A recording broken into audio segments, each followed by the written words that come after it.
أعوذ بالله من الشيطان الرجيم. بسم الله الرحمن الرحيم. الحمد لله رب العالمين، وأشهد أن لا إله إلا الله وحده لا شريك له، وأشهد أن محمدا عبده ورسوله صلى الله عليه وسلم وعلى آله وصحبه أجمعين وعلى من اتبع سنته إلى يوم الدين. أما بعد، السلام عليكم ورحمة الله وبركاته. adúpẹ́ fún Ọlọ́run Ọba wa subhanahu wa ta'ala, Ọlọ́run Ọba tí ó ṣe wá ní mùsùlùmí. Òun náà ni a jẹ́rìí wípé ìjọsìn tọ́ sí òun nìkan lọ́kan ṣoṣo, ọba tó jẹ́ wípé kò ní orogún, kò sì ní ọba kan. Àwa jẹ́rìí bákan náà wípé Ànábì wa Muhammad sallallahu alayhi wa sallam òjíṣẹ́ rẹ̀ ni, ẹrúsìn rẹ̀ náà sì tún ni pẹ̀lú. Àwa tọrọ àlékún ìkẹ́ àti ìgẹ̀ fún Ànábì wa Muhammad sallallahu alayhi wa sallam, kárí gbogbo àwọn ará ilé rẹ̀, àwọn sọ̀hábà rẹ̀, àti kárí gbogbo mùsùlùmí náà ní àpapọ̀ tí ó fi di ọjọ́ gbèǹde alkiyama.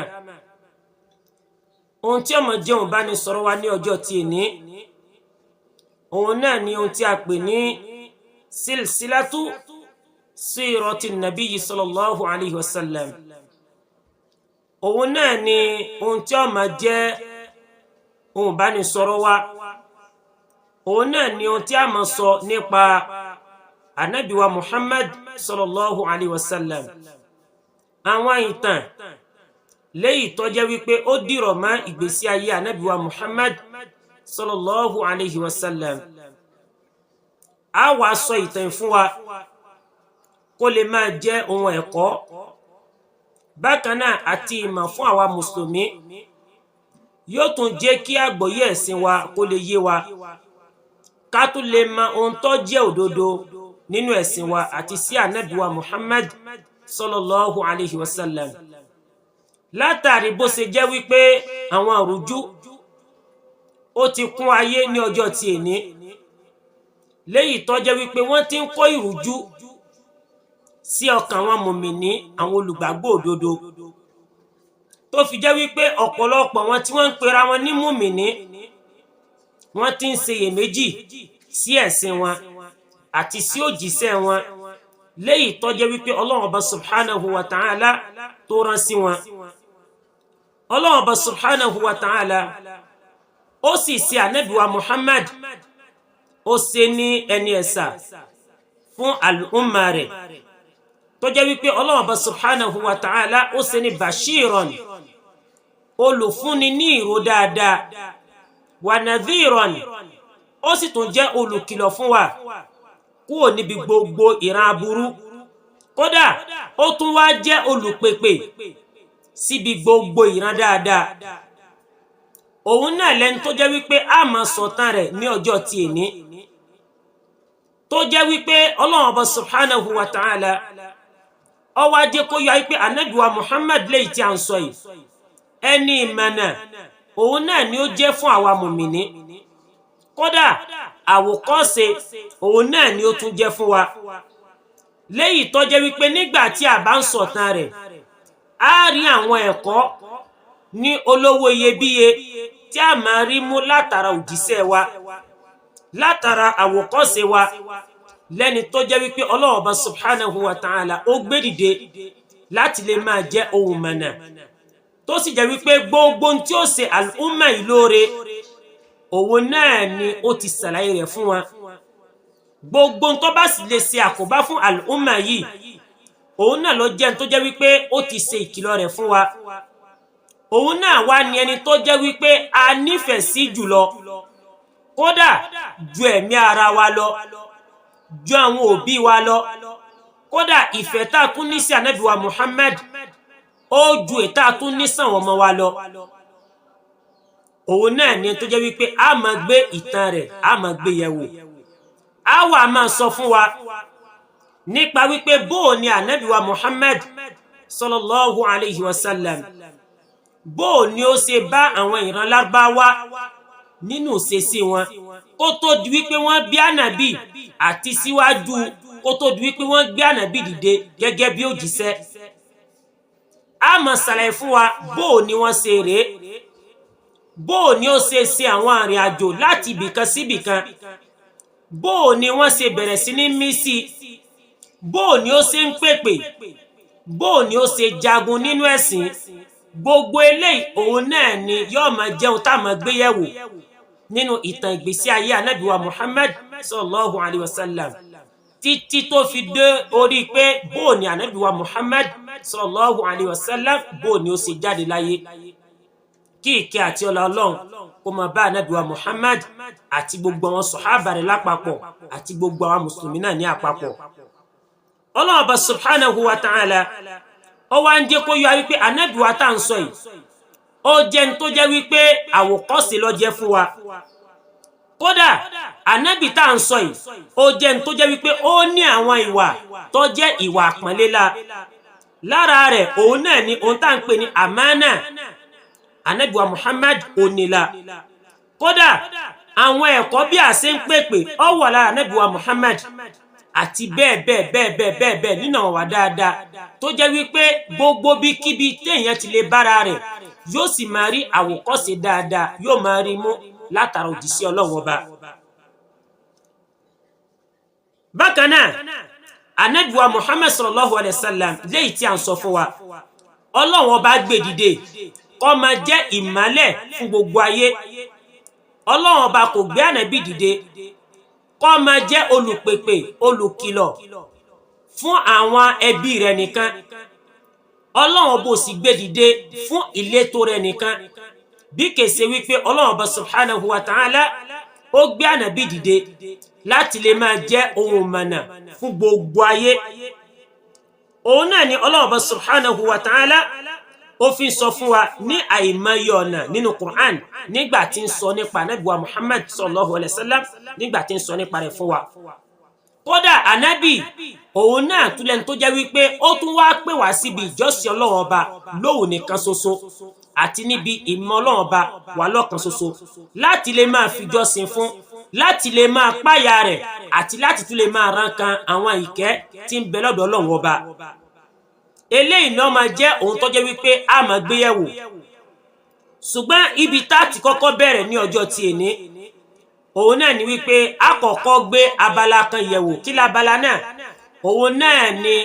kó tó di wípé wọ́n gbé ànábì wa Muhammad sallallahu alayhi wa sallam dìde gẹ́gẹ́ bí òjíṣẹ́. Irú ìṣesí wo, ipò wo òun náà ni ó bá àwọn ìran Lárúbáwá lọ́jọ́ kìíní àná. Tí tọ́pìkì wa tọjọ́ ti èní tí ó máa jẹ́ halul arab qabla al-bi'tha. Ìṣesí àwọn Lárúbáwá kó tó di wípé wọ́n gbé ànábì dìde gẹ́gẹ́ bí òjíṣẹ́. Àwọn àfáwà jẹ́ kó yà wípé kana al-arab wọ́n ní ẹ̀rí àwọn Lárúbáwá léyìí tí a ń sọ yìí qabla al-bi'tha síwájú kó tó di wípé wọ́n gbé ànábì wa Muhammad sallallahu alayhi wa sallam kó tó di wípé wọ́n gbé dìde gẹ́gẹ́ bí òjíṣẹ́. Ya'ishuna hayata fasida mali'atu bil munkarat wal fawahish. Wọ́n ní àwọn Lárúbáwá kó tó di wípé wọ́n gbé ànábì dìde wọ́n gbé àwọn ìṣẹ̀mí tó jẹ́ wípé kò dáa, àwọn ìṣẹ̀mí tó jẹ́ wípé ó kún kẹ́kẹ́ fún àwọn ìwà tó jẹ́ wípé ọkàn kọ̀ àti àwọn ìwà ìdá. Kódà látara àwọn àwà tó ń bẹ lọ́wọ́ wọn òun náà ni wípé wọ́n máa lọ sọ́dọ̀ wa alágbígba láti bá wọn yẹ nǹkan wò. Ara àwọn àwà tí ń bẹ lọ́wọ́ wọn òun náà ni wípé nígbà tí wọ́n bá fẹ́ ṣèrìn àjò wọ́n dúró ní ìtawájú ilé wọn láàárọ̀, wọ́n wá máa wo àwọn ìran ẹyẹ tí bá ti ń fò bọ̀ sọ́nà ọ̀dọ̀ wọn. Ètò bá ti fi lè yà sí abala àlàáfíà wọ́n gbà wípé a jẹ́ pé ìrìn àjò kò ṣe lọ. Ṣùgbọ́n ẹyẹ tó bá ti dojú kọ wọ́n ti ń fò bọ̀ tó bá ti fi lè yà sí abala ọ̀tún wọ́n gbà wípé irú ìrìn àjò bẹ́ẹ̀ ó ṣe lọ àti bẹ́ẹ̀ lọ. nínú àwọn àwà tó jẹ́ wípé ó kún ọwọ́ wọn láyé ìgbà náà ó tó di wípé wọ́n gbé Ànábì wa Muhammad sallallahu alayhi wa sallam dìde gẹ́gẹ́ bí òjíṣẹ́. Kódà lára àwọn àwà tó tún wà lọ́wọ́ wọn òun náà ni wípé wọ́n á máa sin àwọn ọmọbìnrin tí wọ́n bá bí, wọ́n á máa sin wọ́n láàyè. Kí ló fa eléyìí? Torí pé ohun tí ń bẹ ní igbá àyà wọn àbí lọ́kàn wọn ní ayé ìgbà náà òun náà ni pé kò sí bá wọn ṣe fẹ́ tọ́ ọmọbìnrin tó bá dọjọ́ kan ẹnìkan náà ni ó wà mú lọ́dọ̀ àwọn tí ó lọ máa ṣe kíni o, tí ó lọ máa jẹ́ àǹfààní fún wọn lọ́hùn. Obìnrin ara ń táwọn gbàgbọ́ ni wípé ogun ò lè ṣẹlẹ̀ káwọn òkóbìnrin lọ sí ojú ogun láti lọ dáàbò bo ìletò àwọn àbórúkọ ìdílé àwọn. Òun náà ló fa sábàbí tó fi jẹ́ wípé nígbà tí wọ́n bá bímọbìnrin gbígbà tí wọ́n fún wọn ní ìrò aburú òun náà ní ṣe máa rí lára wọn. Ìṣẹ̀lẹ̀ yìí àbí ìṣesí òun náà ni Ọlọ́run Ọba wa subhanahu wa ta'ala ló ń tọ́ka sí nínú suratu Nahl nígbà tí Ọlọ́run Ọba subhanahu wa ta'ala tó sọ báyìí wípé a'udhu billahi minash shaytanir rajim wa idha bushira ahaduhum bil untha ظل وجهه مسودا وهو كظيم يتوارى من القوم من سوء ما بشر به أيمسكه على هون أم يدسه في التراب ألا ساء ما يحكمون. Allah subhanahu wa ta'ala ó wá ń sọ fún wa lórí ìṣesí àwọn Lárúbáwá tí wọ́n máa ń ṣe lọ́jọ́ kìíní àná nígbà tí wọ́n bá fún wọn nírò wípé wọ́n bímọbìnrin fún wọn. Allah bá ní wa idha bushira ahaduhum bil untha, nígbà tí wọ́n bá fún ọkọ ìyàwó nírò wípé ìyàwó ẹ̀ tó ṣẹ̀ṣẹ̀ bímọ ó bímọbìnrin. Allah subhanahu wa ta'ala ó jẹ́ kó yọ wípé dhalla wajhuhu muswadda, wọ́n ní lójú ẹsẹ̀ ojú rẹ̀ yóò yí padà, yóò fàrọ, yóò dúdú kirikiri lẹ́ni tí ò sí dùnú lójú rẹ̀. Kódà wa huwa kazim, lẹ́ni tí ó sì máa bínú lójú ẹsẹ̀. Kódà bó jẹ́ ni tó jẹ́ wípé inú ẹ̀ ń dùn tẹ́lẹ̀ lójú ẹsẹ̀ pẹ̀lú ìrò tí wọ́n fún wípé ìyàwó òun ó bímọbìnrin, inú rẹ̀ sì máa bàjẹ́ tí ó sì máa bínú kíkankíkan tí ó sì máa kanra lójú ẹsẹ̀. Ọlọ́ba ni yatawara minal qawm, yóò wà pẹ́yìndà kúrò lọ́dọ̀ àwọn tí wọ́n fún nírò, lọ́dọ̀ àwọn èèyàn rẹ̀ yóò pẹ́yìndà kúrò lọ́dọ̀ wọn lẹ́ni tí ń bínú. Kódà min su'i ma bushira bi, látàrí ìró aburú léyìí tí wọ́n fún wípé ìyàwó rẹ̀ ó bímọbìnrin. Ọlọ́ba wa tẹ̀síwájú pé ayumsikuhu ala hun, yóò wà gbá ọmọbìnrin mú pẹ̀lú yẹpẹrẹ lẹ́ni tí ń bínú, lẹ́ni tí ò nífẹ̀ẹ́ sí ohun tí wọ́n bí fún. Kódà kẹtùwá sí lásán am yadussuhu fi turab, kódà nígbà tí wọ́n bá tó bí wọn tán lójú ẹsẹ̀ láàyè òun náà ni yóò ní wọ́n lọ máa gbẹ́lẹ̀ wọ́n sì bu ọmọbìnrin láàyè. Ọlọ́ba ni ala sa'a ma yahkumun, irú ṣesí kìí ṣe ohun tó dáa sí irú ìdájọ́ àbírú ṣesí tó gbilẹ̀ láàrin ara wọn yìí. Kí àwa tá wá jẹ́ mùmínì náà ká wá lọ rí ẹ̀kọ́ mú nínú irú tó ń ṣẹlẹ̀ yìí. Àkọ́kọ́ òun náà ni pé ká lọ mọ̀ wípé gbogbo ètí Ọlọ́run Ọba tí ìbá fi ta wá lọ́rẹ nínú ìran ọmọ, ká lọ mọ̀ wípé ètí ó lóore fún wa òun náà l'Ọlọ́run bá fi ta wá lọ́rẹ. Bẹ́ẹ̀ sì ni ká lọ mọ̀ wípé gbogbo àkọọ́lẹ̀ ó ti gbẹ́lẹ́dọ̀ Ọlọ́run Ọba. Ọlọ́run Ọba ló mọ ọmọ tí ó ṣe kíni tí ó jẹ́ aláàánú sí ìyàn jùlọ. Ọlọ́run Ọba ló mọ ọmọ léyìí tí ó lóore fún ìyàn jùlọ. Ọlọ́run Ọba ló mọ ọmọ léyìí tí ó ní òkìkí jùlọ nínú ọmọ tá a bá bí. ká má ṣe máa kó ìríra àwọn ọmọ tí a bá bí bóyá ọjọ́ ọkùnrin ni àbójóbìnrin àbọ́lọ́wọ́ bá tiẹ̀ fi irú àdánwò kan ó fi kan irú ọmọ bẹ́ẹ̀ ká má ṣe máa bínú àwọn ọmọ bẹ́ẹ̀ ká gbà wípé ètí ó ṣe wá lóore ètí ó jẹ́ àǹfààní fún wa ètí ó jẹ́ ìbàlẹ́jọ́ dáadáa fún wa òun náà lọ́lọ́ bá fi ta wá lọ́rẹ ká sì máa bẹ lọ́wọ́ ọba lérí àwọn ọmọ wa. Ala kulli hal irú ìṣesí léyìí táwọn lárúbáwá tí wọ́n wà lélẹ́yìí tó jẹ́ wípé wọ́n á máa gbé àwọn ọmọbìnrin wọn wọ́n á máa gbé sin. kódà kètò wá ṣe léyìn lásán ó tún wá débi wípé wa kanu ya'buduna al-asnam ara tó tún gbilẹ̀ láàrin wọn òun náà ni wípé wọ́n á máa jọ́sìn fún àwọn ère àwọn òòṣà tí wọ́n fọwọ́ ara wọn gbẹ́ kalẹ̀ kódà wal ahjar àtà àwọn ère òkúta léyìí tó jẹ́ wípé fúnra wọn òun náà ni wọ́n lọ gbé kúrò níbi tó wà wọ́n wá gbé wálé wọ́n sì kí ni o wọ́n máa fi jọ́sìn fún allati la tanfa'u wa la tadur léyìí tó jẹ́ wípé gbogbo tí wọ́n ṣe fún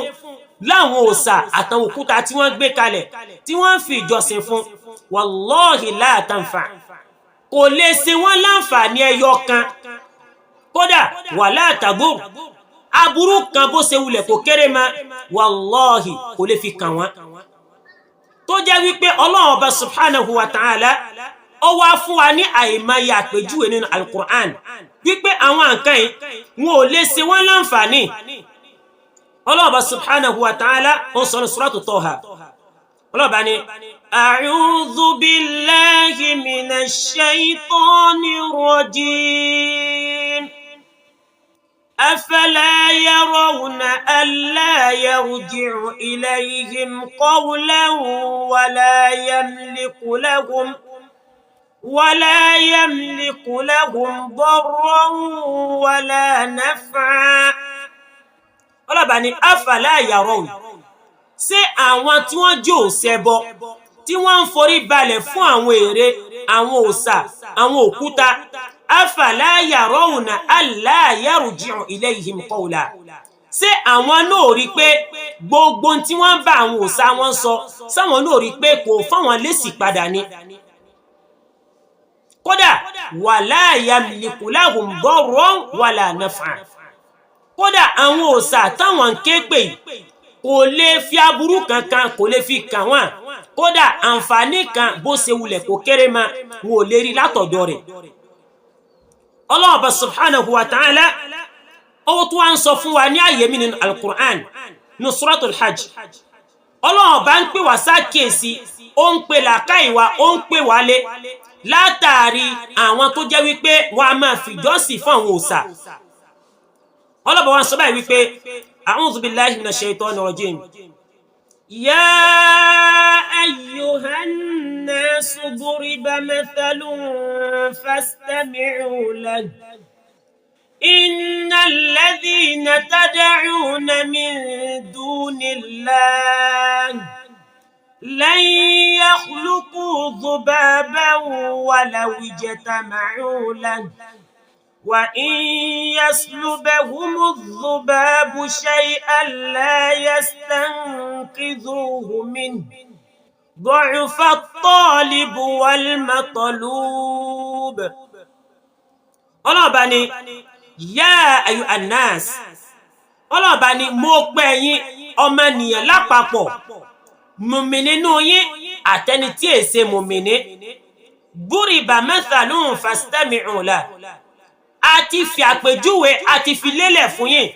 kẹ́yìn náà kẹ́ wá tẹ́tí gbọ́ fúnra yín. kí lápèjúwe náà ọlọ́ba ní ẹwà àpèjúwe tàbẹ́ fún yín o innal ladhina tad'una min dunillah ọlọ́ba ní ẹ̀rí gbogbo ohun tí wọ́n ń fi ìjọsìn fún lẹ́yìn Ọlọ́run ọba ọlọ́ba ní ẹwà gbọ́ lan yakhluqu dhubaba ọlọ́ba ní wallahi wọn ò ní ìkápá wọn ò lágbára láti dá esin bó ṣe wulẹ̀ kó kéré ma bí esin ṣe kéré tóun wallahi gbogbo tí wọ́n fi ìjọsìn fúnlẹ̀ ọlọ́ọ̀bá ní kò lè dáadáa kódà ọlọ́ọ̀bá ní wàlà wíjẹ̀ táìmà ìrùnlá kódà kí gbogbo òsàlẹ̀ ayé bó ṣe pọ̀ tó èrè bẹ̀ àwọn òkúta bẹ̀ àwọn igi bẹ̀ àwọn màálù bẹ̀ tí wọ́n fi jọ́sìn fún Ọlọ́run bá ní kí gbogbo wọn kí wọ́n parapọ̀ bí èsì ṣe kéré tó wallahi wò lè dáadáa wala wajtama'u la Ọlọ́run bá ní ẹ̀tọ́ àmọ́ wo wa in yaslubuhumu dhubabu shay'an la yastanqidhuhu min nígbà tí wọ́n bá tún ní àwọn gbé ìpèsè lọ sí di àwọn òòṣà wọn tó wá di wípé esin ó wá lọ gbé èjì kékeré kan bẹ́ẹ̀ ìpín kékeré kan esin lọ gbé Ọlọ́run bá ní àwọn esin wọn ò ní lè dàgbà lẹ́nu esin kódà wọn ò ní lè lé esin dànù káwá tiẹ̀ wá mọ̀ sọ wípé nǹkan nílá tí esin bá tiẹ̀ gbé wájú wọn ìpèsè tẹ́ ẹ gbé lọ pé àwọn òòṣà ìlú ní àwọn esin wá débẹ̀ wọ́n wá gbé ìpín kékeré kan bẹ̀ Ọlọ́run bá ní àwọn òòṣà wọn ò lè dàgbà lẹ́nu esin kámọ́ tí wá sọ wípé nǹkan ńlá Ọlọ́run bá ní kẹ́ wá lọ mọ̀ wípé du'fa at-talib wal-matlub àti àwọn tí wọ́n ń ké pe àwọn òòṣà àti àwọn tó jẹ́ wípé àtàwọn òòṣà wọn tí wọ́n ń ké pè du'f Ọlọ́run bá ní ọ̀lẹ́jọ́ ní gbogbo wọn lápapọ̀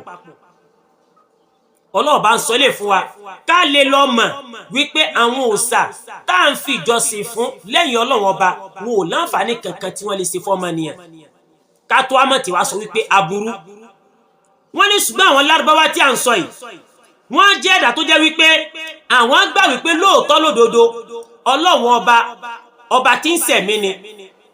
ṣùgbọ́n ìgbàgbọ́ tí wọ́n ní wípé àwọn ohun táwọn ń fi ìjọsìn fún lẹ́yìn Ọlọ́run ọba yìí yóò máa jẹ́ ohun tó jẹ́ wípé yóò jẹ́ àgàsọ̀ láàrin àwọn àti Ọlọ́run ọba léyìí tó jẹ́ wípé òun náà ni ó máa jẹ́ ohun ìsìpẹ̀ fáwọn lọ́jọ́ gbèǹde alkiyama lọ́dọ̀ Ọlọ́run ọba nígbà táwọn ọba lẹ́nu ọ̀rọ̀ òun náà ni Ọlọ́run ọba subhanahu wa ta'ala ló ń tọ́ka sí fún wa nusratu Yunus Ọlọ́run ọba ní a'udhu billahi minash shaitani rajim يعبدون من دون الله ما لا يضرهم ولا ينفعهم Ọlọ́run bá ní wọ́n ń jọ́sìn fún àwọn nǹkan míì lẹ́yìn Ọlọ́run ọba àwọn tí wọ́n fi jọ́sìn fún yìí la yadurruhum kò lè fi ìnira kankan kò lè fi kàn wọ́n wala yanfa'uhum kódà kò sì lè ṣe wọ́n láǹfààní kankan wàyàkùlùn ṣùgbọ́n ohun tí wọ́n ń sọ náà ni wípé ha'ula'i shufa'a'una 'inda Allah pé àwọn ohun táwọn ń jọ́sìn fún yìí àwọn náà ni ó sì pẹ̀ fáwọn lọ́jọ́ gbèǹde alkiyama lọ́dọ̀ Ọlọ́run ọba kódà qul atunabbi'una Allaha bima la ya'lamu fi samawati wala fil ard ìrí ànábì wá máa sọ fún wa wípé ṣé àwọn ni wọ́n máa fún Ọlọ́run ọba nírò nípa tí ó mọ̀ lórí ní sánmà àti lórí ilẹ̀ ni subhana mímọ́ ni fún Ọlọ́run ọba kúrò níbi ìgbàgbọ́ burú yìí wa ta'ala Ọlọ́run bọba tọ́lá rẹ̀ ga amma yushrikun kúrò níbi gbogbo tí wọ́n pa lórogún papọ̀ mọ́ Ọlọ́run ọba subhanahu wa ta'ala ń sálẹ̀ fún wa nípa ìgbàgbọ́ àwọn òṣẹbọ so bẹ́lẹ̀ ìṣerí ni ká wá lọ síbi wípé ohun tí wọ́n ń jọ́sìn fún yìí ohun tó jẹ́ wípé Ọlọ́run bá bínú sí jùlọ lórí ilẹ̀ ni kódà inú ìwà ẹ̀ṣẹ̀ tó fi ń burú jù tọ́lọ́run bò fìgbà kan yọ́nú sí òun náà ni ohun tí wọ́n ṣe láwọn lárúbáwá lọ́jọ́ kìíní àná tó jẹ́ wípé ẹ̀ṣẹ̀ tó jẹ́ pé béèyàn bá fi lè ṣẹ̀ tí ó bá tí tọrọ àforíjìn Ọlọ́run bò ní gbà àforíjìn rẹ̀ kò sì ní túbá fún òun náà ni Ọlọ́run subhanahu wa ta'ala ló sọ fún wa wípé inna Allaha la yaghfiru an yushraka bihi wa yaghfiru ma duna dhalika liman yasha Ọlọ́run ọba kò ní ṣe àforíjì fún gbogbo ẹni tó bá fi lè pa orogún papọ̀ mọ́ ṣùgbọ́n gbogbo ìrẹ́ ẹ̀ṣẹ̀ bí ìbá ṣe wulẹ̀ kó tóbi tó bẹ́ẹ̀ bá fi lè gbé pàdé Ọlọ́run ọba yàtọ̀ sí ìwẹ̀ ẹbọ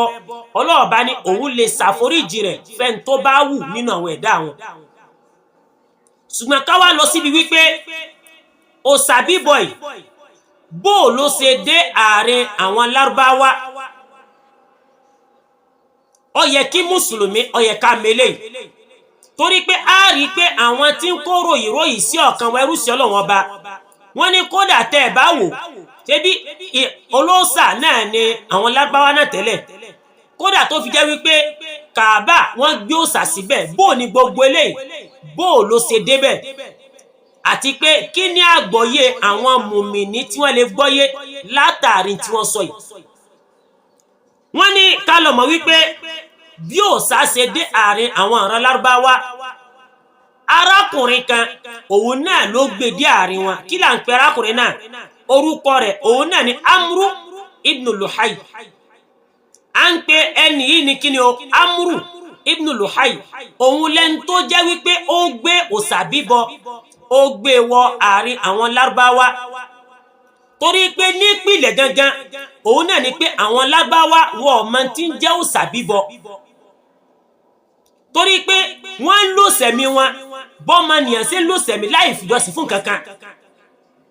Ṣùgbọ́n nígbà tó di pé Ọlọ́run bá gbé ànábì Ibrahim ó gbé dìde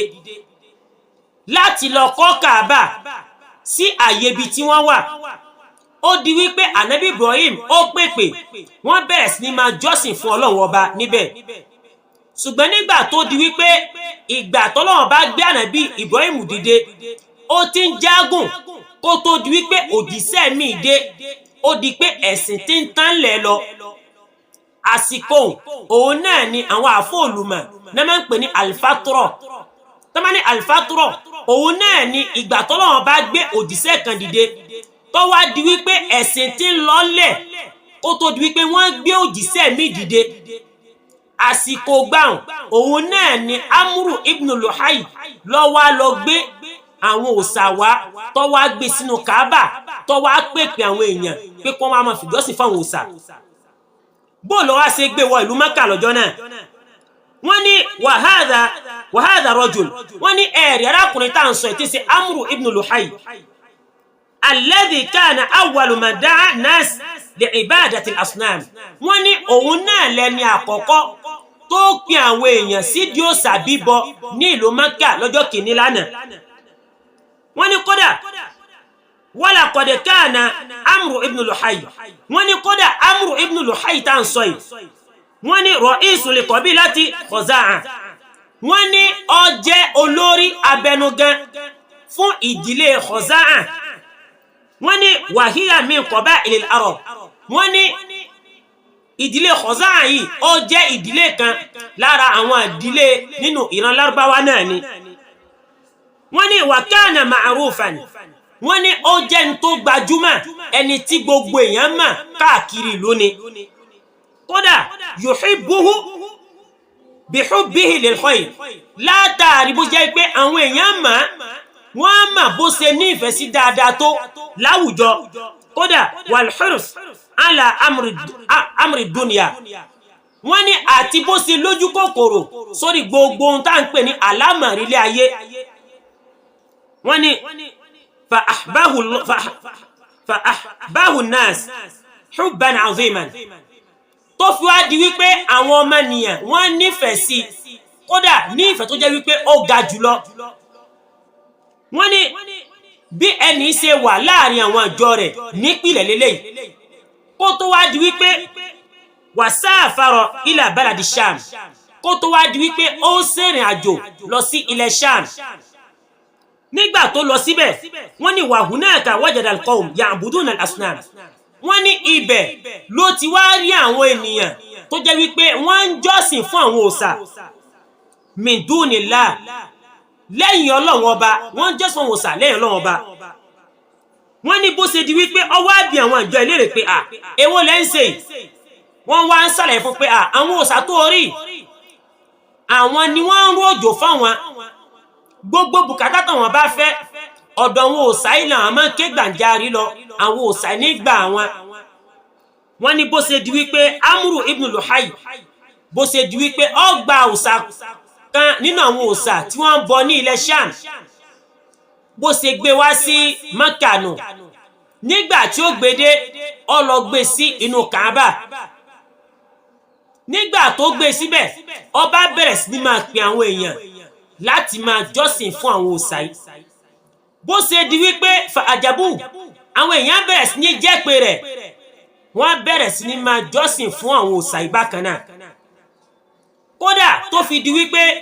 wọ́n bẹ̀rẹ̀ sí ní máa forí balẹ̀ fún àwọn òòṣà. wọ́n bẹ̀rẹ̀ sí ní máa pa àwọn nǹkan sídìí òòṣà yìí, àwọn àpèsè wọ́n bẹ̀rẹ̀ sí ní máa gbé lọ sídìí àwọn òòṣà yìí. Kódà tó fi di wípé kò sínú ilé kan tẹ́ẹ̀dẹ̀ àyàfi kí wọ́n ní àwọn òòṣà tí wọ́n máa pè níbẹ̀ tí wọ́n máa forí balẹ̀ fún. Tó fi di pé nǹkan yìí ó di ohun tó gbalẹ̀ láwùjọ wọn. Tálẹ́ni náà tó gbé lọ sí àárín wọn, òun náà là ń pè ní Amru ibn Luhay. Kódà tó fi di wípé tán bá tún sìnrìn àjò lọ báyìí, ara àwà tí tún bẹ lọ́wọ́ wọn òun náà ni pé wọ́n tún fi támúrù, èso dàbínù, wọ́n tún fi ma bí ère tí wọ́n tún gbé lọ́wọ́ lórí ìrìn àjò. Nígbà tán bá wá dé orí ìrìn àjò tí ò sí ohun tí wọ́n jẹ mọ́, wọ́n wá máa yọ àwọn támúrù tí wọ́n fi ṣe àwọn òòṣà tí wọ́n ń jọ́sìn fún yìí, wọ́n tún máa yọ jẹ nígbà tí wọ́n bá ní tí wọ́n jẹ mọ́ lórí ìrìn àjò. Ala kulli hal, bí wọ́n ṣe di pé wọ́n bẹ̀rẹ̀ sí máa jọ́sìn fún òòṣà, òun náà ní eléyìí tó fi wá di wípé bí Amru bó ṣe pèpè sí ìdí ànù, tó fi di wípé ó nù wọ́n ní ànù kan tó jẹ́ wípé ó jìnà sí ìmọ̀nà. Wọ́n ní kódà walakinna shaytan dallahum dalalan ba'ida, tó fi di wípé ṣèitọ́nù òun náà bá wọn mí sí, tó fi wá di wípé wọ́n wá dẹni ànù tí wọ́n jìnà sí òdodo. Wọ́n ní tó fi wá di wípé wọ́n ń pa nǹkan sídìí àwọn òòṣà, wọ́n ń gbé ìpèsè lọ àti bẹ́ẹ̀ bẹ́ẹ̀ lọ lẹ́yìn Ọlọ́run ọba. Wọ́n ní bó ṣe di wípé orí ìṣesí tí wọ́n wà ní tí Amru ibn Luhay tó fi di wípé ó kú. Wọ́n ní Ànábì sallallahu ó wá ń padà wá ń fún wa nírò wípé Amru yìí òun náà ni ẹni tó jẹ́ wípé ọmọ náà ni, látàrí bó ṣe jẹ́ wípé òun lẹ́ni àkọ́kọ́ tó kó àwọn aráàlú Mẹ́kà, ó kó wọn lọ sí ìdí òòṣà bíbọ. Òun náà ni àwọn àfáà tí wọ́n jẹ́ Ahlus-Sunnah wal-Jamā'ah náà fi máa ń pè wá sákèsí lọ́pọ̀lọpọ̀ gbà wípé gbogbo ń tá a bá rí ká máa ṣe, bó ṣe wulẹ̀ kí nǹkan náà dáa tó, tí ó bá fi lè sí ẹ̀rí lórí ẹ̀, ètò fi lóore fún wa òun náà ni ká filẹ̀, ká lọ síbi tí wọ́n ń pè wá sí èyí tí ó lóore tó lẹ́rìí. Torí pé bó ṣe wulẹ̀ kí nǹkan dáa nípìlẹ̀, ká lọ mọ̀ wípé èèyàn padà jẹ̀bi ní ìkẹyìn nídìí ẹ̀. Ló fi jẹ́ wípé gbogbo tí ó bá ti lẹ́rìí fún nínú ẹ̀sìn wa, in tó fi ń lóore fún mùsùlùmí òdodo, òun náà ni kó jẹ́ wípé kó filẹ̀ kó má ṣe dédìí ẹ̀. Torí pé ìpìlẹ̀ lè dá, àníyàn lè dá lọ́wọ́ bẹ̀rẹ̀, ṣùgbọ́n ìgbẹ̀yìn rẹ̀ ńkọ́ èèyàn padà jẹ̀bi. Ala kulli hal, bó ṣe di wípé òòṣà bíbọ ó dé àárín àwọn Lárúbáwá, òun náà lélẹ̀. Tábà wá ń sọ wípé nípìlẹ̀ òun náà ni pé òòṣà bíbọ ẹni àwọn Lárúbáwá, bẹ́ẹ̀ kọ́. Ẹ̀kejì wá ni wípé tán bá ní òòṣà náà ló wà nínú Kaaba, bẹ́ẹ̀ kọ́. Ànábì Ibrahim òun náà ni ó kọ́ Kaaba tí wọ́n ń jọ́sìn fún láti ìpìlẹ̀, ṣùgbọ́n nígbà tó di wípé ọjọ́ rẹ̀ ó ṣe kí ni, ọjọ́ ti gorí ọjọ́, ó ti jágùn, ó di wípé wọn ò mọ ìjọsìn mọ́. Àwọn tí wọ́n ń jọ́sìn Ọlọ́run ọba nípìlẹ̀ wọ́n ti lọ tán, àwọn tó dé lẹ́yìn wọn wọ́n bá pé ilé Ọlọ́run ọba lélẹ̀, ṣùgbọ́n bó láti máa jọ́sìn Ọlọ́run ọba wọn ò mọ̀ mọ́. Kó tó wá di wípé ẹ̀sìn òòṣà bíbọ ó wá padà wọ àárín wọn. Bó ṣe di wípé òòṣà bíbọ ó dé àárín àwọn ọ̀nà Lárúbáwá, òun náà ní eléyìí. Kódà tó fi wá jẹ́ wípé àwọn òòṣà tá à ń sọ yìí wọ́n wá jẹ́ àwọn òòṣà ńláńlá. Àwọn òòṣà tó fi jẹ́ òòṣà ńláńlá jù láàrin àwọn òòṣà yìí, wọ́n ní òun náà ni òòṣà Manat àti òòṣà Lat àti òòṣà Uzza, tó jẹ́ àwọn òòṣà ńláńlá tó jẹ́ wípé wọ́n ń bọ lọ́dọ̀ àwọn Lárúbáwá ní Mẹ́kà lọ́jọ́ kìíní àná. Òun náà ni Ọlọ́run Ọba subhanahu wa ta'ala ló ń tọ́ka sí Suratul Najm, tọ́lọ̀ bá fi sọ fún wa wípé afara'aytumul Lata wal Uzza wa Manata ath-thalithata al-ukhra. Ọlọ́ba ní ẹ̀yin tẹ́ ń ṣe ìjọsìn fún àwọn òòṣà yìí, afara'aytumul Lata wal Uzza, ṣé ẹ̀yin náà ẹ rí àwọn òòṣà Lata àti Uzza tẹ́ ń fi ìjọsìn fún lẹ́yìn Ọlọ́run ọba ni? Kódà àti ìkẹta wọn tí ń ṣe kí ni òòṣà Manat, ṣé wọ́n lè ṣe yín láǹfààní kan àbí wọ́n lè ti aburú kan dànù fún yín ni? ala kulli hal ìṣesí wọn yìí òun náà lọ́rọ̀ bá subhanahu wa ta'ala ló ń tọ́ka sínú suratu najm. So àwọn òòṣà yìí àwọn náà ni wọ́n fi jẹ́ àwọn òòṣà ńláńlá jùlọ láàrin wọn tí wọ́n jọ́sìn fún yàtọ̀ sí èyí tí kálukú tí wọ́n àlákọ̀ kánú lé tí wọ́n bá lọ sí ní àjò èyí tí wọ́n gbé lọ́wọ́ àti bẹ́ẹ̀ bẹ́ẹ̀ bẹ́ẹ̀ bẹ́ẹ̀ lọ. Ala kulli hal àbẹ̀lọ́wọ̀n ọba etí a sọ fún wa yìí kó jẹ́ kí ó jẹ́ òkùnfà dáadáa fún èmi àtẹ̀yìn kó wá jẹ́ kí á mọ̀ òdodo ká lè tẹ̀lé. Ala kulli hal bó ṣe di wípé ẹ̀sìn òòṣà bíbọ ó dàrin àwọn Lárúbáwá tó wá jẹ́ pé orí ìṣesí òun náà ni Ọlọ́run bá wá gbé ànábì dìde lé lórí láti wá tún wá pa nǹkan yìí kó wá parẹ́ kó wá dá wọn padà sídìí ìmọ̀ Ọlọ́run ọba lọ́kan ṣoṣo. Gbogbo ń táwọn tí wọ́n ń kóró ìró ìsí ọkàn wọn mùmìnì lónìí tí wọ́n ń sọ wípé Káàbà ilé òòṣà ni kì í ṣe ilé òòṣà. Òkúta tí wọ́n gbé síbẹ̀ ànábì Ibrahim òun náà ló gbé síbẹ̀ táǹpẹ̀ ní Hajar al-Aswad òkúta dúdú kìí ṣe òkúta tó jẹ́ pé àwọn olóòṣà náà gbé síbẹ̀. Ànábì Ibrahim tó ń ṣe ànábì Ọlọ́run ọba tọ́lọ́run ọba paláṣẹ pé bó ṣe kọ́lé òun ní kọ́ máa jẹ́ ilé Ọlọ́run ọba òun lọ́kọ́ gbogbo tí sì bẹ́ẹ̀ òun náà ló ṣe kíni òun náà ló design rẹ̀. A jẹ́ pé eléyìí náà ó wá máa jẹ́ àlàyé fún wa lórí àgbọ́yé ẹ̀sìn wa àti kó máa là wá lóye kúrò níbi gbogbo tó jẹ́ wípé àwọn kan máa parọ́ fún wa nínú ẹ̀sìn wa. Kódà a sọ débi pé gbogbo rọ́ tí wọ́n ń pa máa Ànábì wa Muhammad sallallahu alaihi wasallam nígbà tá a bá ń débẹ̀ a mọ̀ sí àdáyanrí ẹ̀ lẹ́yọ kọ̀ọ̀kan inshallah. Abẹ́lọ́wọ̀n bá kí ètí aṣọ yìí kó jẹ́ òkùnfà dáadáa fún èmi àtẹ̀yìn kó wá jẹ́ kí a mọ̀ òdodo ká lè tẹ̀lé bákan náà kó jẹ́ kí a máa burú ká lè jìnnà sí kó wá fi wá sí kòǹgẹ́ orí táyé àti tẹjọ́ gbìndà al-qiyama la hawla wala quwwata illa billahi al-azim. Assalamu alaikum wa rahmatullahi wa barakatuh.